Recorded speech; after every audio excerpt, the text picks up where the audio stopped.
can't believe I'm back here. Bila lalu dekat sini, rasa macam balik rumah pun ada. For 2 years straight, this is the location untuk Alif training kaya basikal, lari.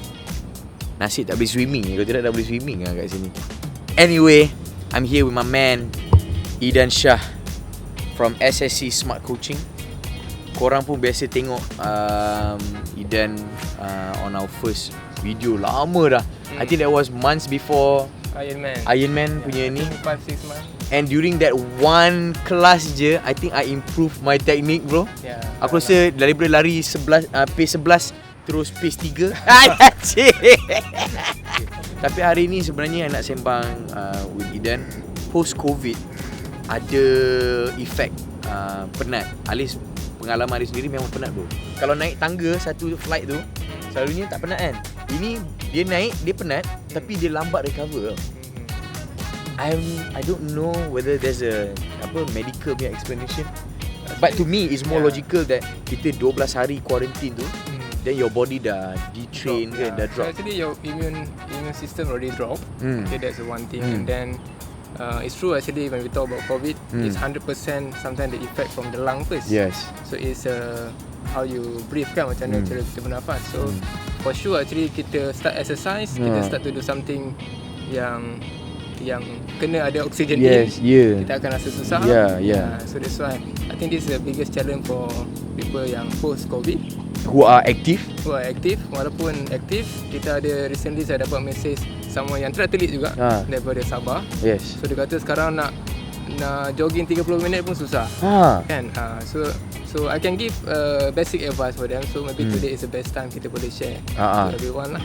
Alright, let's do it. Jom kita Okay, warm up dulu.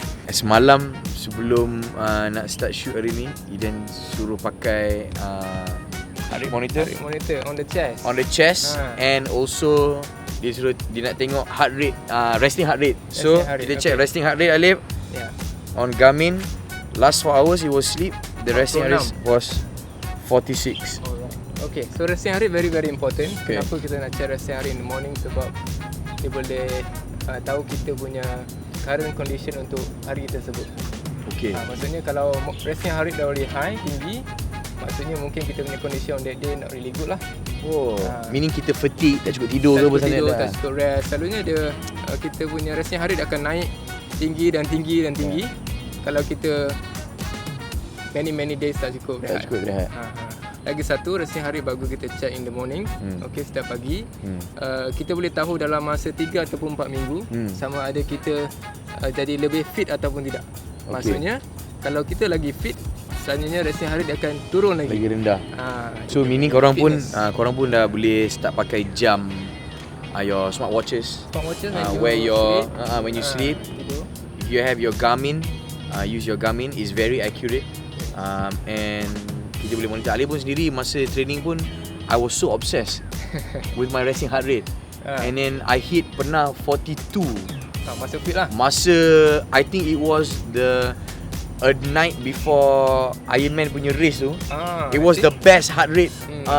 My resting heart rate, it was 42 saja. So maybe you can explain the 42 ni sebab apa? What's the range range? Okay, actually resting heart rate punya range is depends, number one kita punya age. Kita ada age group. Kita ada chart yang kita boleh download dari internet.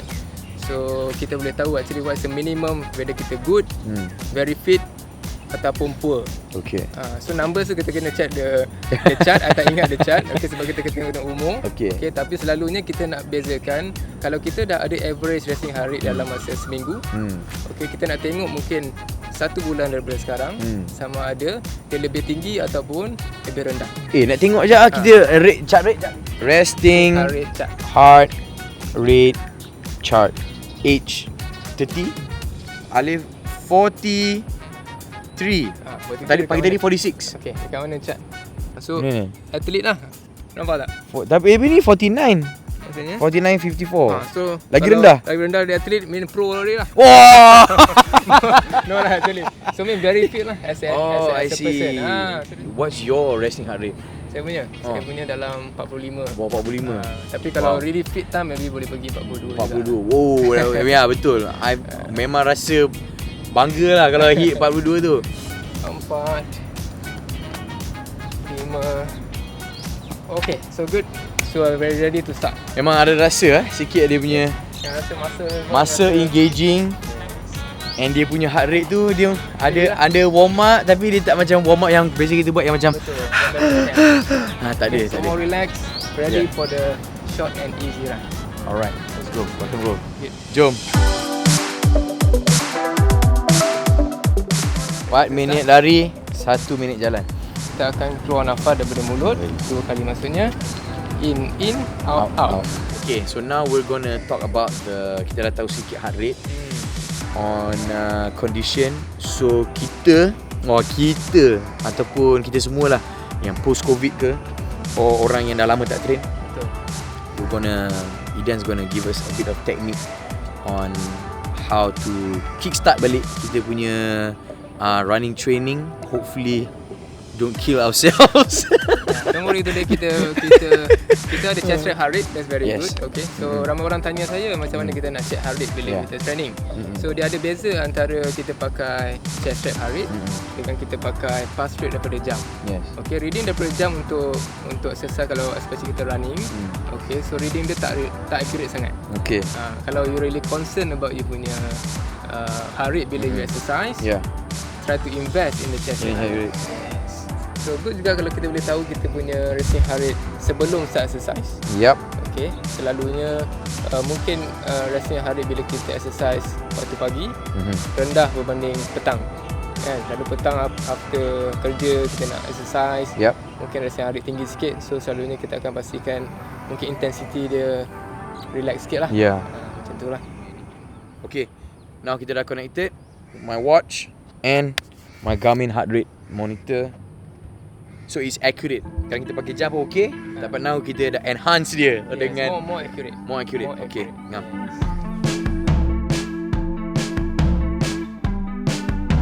Very good. Okay, so sekarang kita tengok balik heart rate dah turun ke berapa? 125. Okay, good. So you see dalam masa 30 seconds dia dah akan turun lah. Yes, tapi kita tak nak bila kita lari tu terlalu tinggi. Sebab apa? Sebab lagi tinggi dia naik setiap segmen ataupun set, lagi tinggi dia akan pergi at the end of the session. Yes. So bila pergi terlalu tinggi at the end of the session, itu sebab ada fatigue come in. So sekarang ni kita nak low, nak slowkan heart rate kita. kita. So sekarang ni nampak gaya Alif punya heart rate naik cepat. Tapi recovery pun cepat tak? Ni dah 110 dah. Okay, that's nice. 5 minutes done. Ready to 4 minutes again. Okay. So the first step of recovering. Okay, so I think the most important for post-COVID lah. Okay. I think apa yang saya boleh suggest, kita kena reduce kita punya intensity of training. Okay, maksudnya kalau Alif sebelum ni dah boleh mungkin 5 ke 6 jam seminggu exercise, cycling, swimming dan running semua together. So kita kena cut 50% dulu. Okay, so Untuk minggu yang pertama. Untuk minggu yang pertama saja, 50%. if you're 6 hours, cut to 3 hours. Yes. Okay. Lepas tu minggu kedua kita tambah sikit, so kita cut 30%. Okay. Okay, minggu yang 3 kita cut 20%. Minggu yang keempat kita cut 10%. Minggu yang kelima kita tengok kita punya body condition macam mana, kita tengok kita punya resting heart rate macam mana, and then kita boleh go back to the normal training. So it takes about 4 weeks. 5 to 6 weeks. 5 to 6 weeks lah. Tapi kena pastikan intensity yang kita lakukan tu rendah lah. Maksudnya heart rate tu kena mungkin bawah daripada 80% daripada you punya maximum heart rate. Sama ada cycling, swimming ataupun running. Running mungkin heart rate akan naik tinggi. So kita kena lari slow sikit. Ataupun hari ni kita akan cuba run and walk. Okay. So run and walk is a good concept. Okay, very very good concept for everyone. Contohnya macam saya katakan during the MCO kan. 2 bulan tak boleh lari. Okay, duduk dalam rumah. So bila come back, so saya kena run walk balik. So kita akan tengok certain heart rate yang kita run, kita berjalan sebab kita nak lowkan heart rate tu, intensity tu, kita lari balik. So kita buat repetition. Okay. So contohnya hari ni kita punya goal mungkin kita boleh lari untuk 4 minit. Kita akan berjalan untuk 1 minit. Kita boleh kali dengan mungkin 5 set. That is which zone is that? Kalau my maximum heart rate is 190. Okay. It should be around Maybe 140 140, to 145, 150 maximum. So lagi rendah lagi baik. Sebab apa? Sebab kita nak pastikan setiap sesi yang kita habis ni, kita akan recover lagi cepat. Kita tak nak lari mungkin 50 minit hard and then kita ambil masa 3 to 4 hari untuk recover. Satu cara nak pastikan hari tu tak naik tinggi sangat, kita boleh slow down. Okay, walaupun kita rasa sedap ni. Pull back. Okay, pull back. So sebab apa? Ini hanya satu sesi je. Kita ada 3 kali seminggu. Yes. Okay, kita nak pastikan kita recover. Esok boleh rest. Boleh buat benda yang sama. Yeah, itu yang kita nak. So the first 5 to 6 weeks, let's just get that intensity down. Find a routine. Cari rutin kita. Timing tu penting, whether it's your morning ke, Betul. petang ke. Tapi morning lagi bagus lah. Morning better. So far mungkin sekarang ramai orang yang kerja dari rumah. So cari masa lah. Half an hour tak ada hal. Lepas subuh tu keluar 30 minit exercise. Tapi kena pastikan lepas exercise tu jangan pergi makan nasi lemak. Dekat je nasi lemak tu. Itu kita kena check lah. Okay. So berapa hari sekarang? 160. Tak boleh, baru 3 set ni. Okay, boleh rest. Okay, tarik nafas panjang, nanti rasa dekat chest. Very good. Second time. Exhale. Okay, last one. Okay, check resting heart rate sekarang berapa? 150. Okay, tak apa, relax dulu. Kita masih ada masa 30 saat. Okay. So nampak, kalau kita start terlalu laju, hari akan naik tinggi. Kita tak boleh tahan lama. Yes. Okay. Untuk walaupun kita rasa okey. Walaupun rasa okey. Rasa is a perceived effort. Maksudnya it is just a feeling. Feeling mungkin boleh tahan untuk 30 minit sahaja. Tapi sekarang macam ni kita habiskan sesi kita 40 minit. 50 minit tanpa henti. Walaupun run walk. 3 kali seminggu. Yes. Okay. Okay, kita ada masa lagi 5 saat. Sekarang hari berapa? Heart rate is now 130. See? Yeah. Okay. Ready for the last one? Yes. Okay, in 3, 2, 1. Alright, go.